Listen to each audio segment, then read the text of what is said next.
قوم کو بے نظیر بھٹو کے قاتلوں کا اصل چہرہ دکھایا جائے، اس پہ جوڈیشل کمیشن بنایا جائے۔ اس عوام نے تو چنا، لیاقت علی خان کو بھی چنا، کیوں اس کو چنا دیا گیا؟ ایک الزام تو لگا بھٹو پہ، ادھر ہم ادھر تم کا، لیکن کیا کسی کو اصل حقیقت کا پتہ ہے کہ یحییٰ کا کیا کردار تھا؟ The armed forces are the servants of the people of Pakistan۔ Body میں 4 گولیاں کھا کے 350 دنوں سے جیل میں ہے، اس پہ جوڈیشل کمیشن کیوں نہ بنے؟ کتنی بے نظیر، کتنے لیاقت علی خان، کتنے بھٹو قربان کرو گے؟ بڑی بات ہوتی ہے کون سٹیٹ ہے، کون وارث ہے؟ The sovereignty of the state belongs to Almighty Allah، اور اس کو ایک سیکرڈ ٹرسٹ کے طور پہ 25 کروڑ نے استعمال کرنا ہے، اور the state will exercise its powers through your chosen representatives, not through some organization, not through some department of the executive arm, not army, not ISI, not any other department. They are only the supporting arms۔ بہت ضروری ہے، جس طرح ہاتھوں کے بغیر آپ اپاہج ہیں، اپنی آرم فورسز اور انٹیلیجنس ایجنسیز کے بغیر آپ کچھ نہیں کر سکتے۔ But who will decide the policies؟ میرے آنریبل لا منسٹر صاحب، ڈاکٹر صاحب، آپ سے بھی مخاطب ہوں، سب سے مخاطب ہوں۔ قائد نے کیا کہا؟ 16 جون 1948 قائد نے سٹاف کالج کے سپیچ کرتے ہوئے کہا، مفہوم یہ ہے، الفاظ ادھر ادھر تھوڑے سے ہو سکتے ہیں، کہتے ہیں this is the legal position۔ قائد کہتے ہیں this is the legal position۔ The armed forces are the servants of the people of Pakistan۔ You do not make national policies. It is we the civilians who decide these issues, and you are supposed to fulfill those policies which are entrusted upon you۔ Quaid Azam Muhammad Ali Jinnah, speech to Staff College of Pakistan، Quetta. تو میرے جناب deputy speaker صاحب، میں مقدمہ جمہوریت کے آخر کی طرف آتے ہوئے پوچھنا چاہتا ہوں، یہ عوام تو چن لیتی ہے، اس عوام نے تو چنا، لیاقت علی خان کو بھی چنا، کیوں اس کو چنا دیا گیا؟ اس کے قاتلوں کو کیوں فیسلیٹیٹ کیا گیا؟ جا کے ہسٹری پڑھو۔ آج اگر میرا لیڈر عمران خان کہتا ہے حمود الرحمان کمیشن پڑھو، اس لیے کہتا ہے کہ ایک الزام تو لگا بھٹو پہ، ادھر ہم ادھر تم کا، لیکن کیا کسی کو اصل حقیقت کا پتہ ہے کہ یحییٰ کا کیا کردار تھا؟ وہ یہ نہیں کہہ رہا کہ ایسے حالات پھر ہو، خدا نہ کرے، معاذ اللہ، یہ ملک تا قیامت رہے گا، لیکن اس سے سیکھیں، اس سے سیکھیں۔ اس کو پھانسی چڑھا دیا دوسرے کو، بھٹو کو۔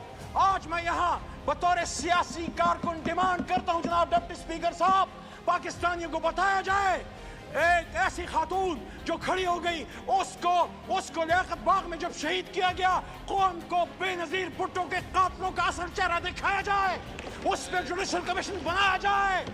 D G I S P R صاحب، آپ کہتے ہیں judicial commission, yes we are with you, make a judicial commission on 9th May۔ We want to know who were the people who committed that folly۔ جس نے بھی کیا ہے، ہم میں سے ہے، کسی اور میں سے ہے، میرا لیڈر تو اس جیل میں تھا، حراست میں تھا، اس پہ جوڈیشل کمیشن بنائیں، لیکن جس نے کیا اس کو سزا دیں۔ میری بوڑھی ڈاکٹر یاسمین راشد کا کیا قصور ہے؟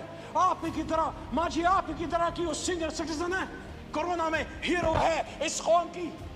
یاسمین راشد کے ساتھ ساتھ ہماری عالیہ حمزہ کا کیا قصور ہے؟ شاہ محمود قریشی کا کیا قصور ہے؟ ایک سینئر پولیٹیشن، پاکستان کے لیے جدوجہد کرنے والا، ریمنڈ ڈیوس کے معاملے پہ استعفیٰ دینے والا۔ میرے جناب ڈپٹی اسپیکر صاحب، میں آج اس سوال میں کہنا چاہتا ہوں، میں سائفر کیس کے ایک دن رہا، میں عدالت جاتا رہا، عمران خان بری ہوا ہے، میں کہتا ہوں سائفر پہ جوڈیشل کمیشن بنائیں۔ اور جو بات محترم نواز شریف صاحب کے پرسنل ان کے ترجمان مسٹر محمد زبیر صاحب نے کی تھی کہ اس وقت آرمی چیف نے انہی کے ایک شخصیت لیڈر میاں صاحب کے الزام ہے، اس پہ بھی کمیشن بنائیں۔ میرا سوال یہ ہے، کب ایسا کیوں ہوتا ہے؟ ایک منتخب وزیر اعظم کے ساتھ ایسا کیوں ہوتا ہے؟ 88 میں جب بے نظیر صاحبہ کی حکومت آئی، 90 میں آئی جی آئی کس نے بنائی؟ 90 میں آئی جی آئی کس نے بنائی؟ کیوں اس کو 5 سال پورے نہیں کرنے دیا؟ اور اگر نواز شریف آ گئے 90 میں تو 93 میں جتنا بھی کوئی قصور تھا، آرمی چیف کو برطرف کرنے کا اختیار قانون نے دیا تھا نواز شریف کو۔ کیوں اس کی حکومت ختم کی گئی؟ 99 میں کیوں نواز شریف کو ہتھکڑیاں ڈال کے بھیجا گیا؟ کیوں بھیجا گیا؟ تو جب میں نواز شریف کی اس کے خلاف اگر اینٹی جمہوریت کوئی کام ہوا ہے تو میں پھر اس ایوان کے سامنے یہ مقدمہ کیوں نہ رکھوں؟ کیا آپ کے سابق وزیر اعظم آپ کو نہیں پسند، آپ اس سے نہیں ایگری کرتے سیاست سے؟ اس پہ لائف اٹیک، 1-2 منٹ جی، اس پہ آخری اٹیک ہوا، لائف اٹیک ہوا، باڈی میں 4 گولیاں کھا کے 350 دنوں سے جیل میں ہے، اس پہ جوڈیشل کمیشن کیوں نہ بنے؟ کتنی بے نظیر، کتنے لیاقت علی خان، کتنے بھٹو قربان کرو گے؟ ہزاروں سال نرگس اپنی بے نوری پہ روتی ہے، بڑی مشکل سے ہوتا ہے چمن میں دیدور پیدا، مقدمہ جمہوریت یہ ہے۔ میرے بھائیوں، میری بہنوں، میرے دوستوں، do not fight for power, don't go into power politics, do not fight for power, fight for the people of Pakistan۔ شکریہ، آپ شکریہ،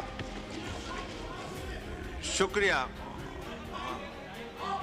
مائک کھولیں، مائک کھولیں۔ صاحب کی جماعت میں ہیں، آپ کھڑے رہیں، میں عمران خان کے ساتھ کھڑا ہوں، کھڑا رہوں گا انشاءاللہ، جیل بھی نہیں توڑ سکی۔ لیکن میں یہ کہتا ہوں پاکستانیوں، میں یہ کہتا ہوں میرے دوستوں، میں یہ کہتا ہوں جب بات پاکستان کی ہو، جب بات اسلام کی ہو، جب قائد کی ہو، پھر اپنے لیڈر کی بات چھوڑ کے اس لیڈر کی بات اپنا لو، پھر اللہ رسول کی بات پکڑ لو۔ آپ میں سے ہر ایک لیڈر ہے، میں نے پچھلی سپیچ میں بھی یہ بات کی، ہم اپنا سٹیچر بڑھائیں، اپنے لیڈر کی غلط بات کو غلط کہیں، پاکستان زندہ باد کے لیے کہیں۔ اور اس شعر کے ساتھ اسپیکر صاحب، آپ کو شعروں کا بڑا شوق ہے، صاحب ذوق ہیں، یہ شعر اس مقدمہ جمہوریت کا درد ہے، یہ شعر اس مقدمہ جمہوریت کا درد ہے، یہ عمران خان کا بھی درد ہے، یہ نواز شریف کا بھی درد ہے، یہ شہید بھٹو کا بھی درد ہے، یہ قائد اعظم کا بھی درد ہے۔ جاگن والیاں، جاگن والیاں رچ کے لٹے، سوئے تسی بھی ہو تو سوئے اسی بھی ہیں، لالی اکھیں میں دستی ہے، روئے تسی بھی ہو تو روئے اسی بھی ہیں۔ پاکستان زندہ باد، جمہوریت زندہ باد، عمران خان پائیدہ باد۔ شکریہ، شکریہ۔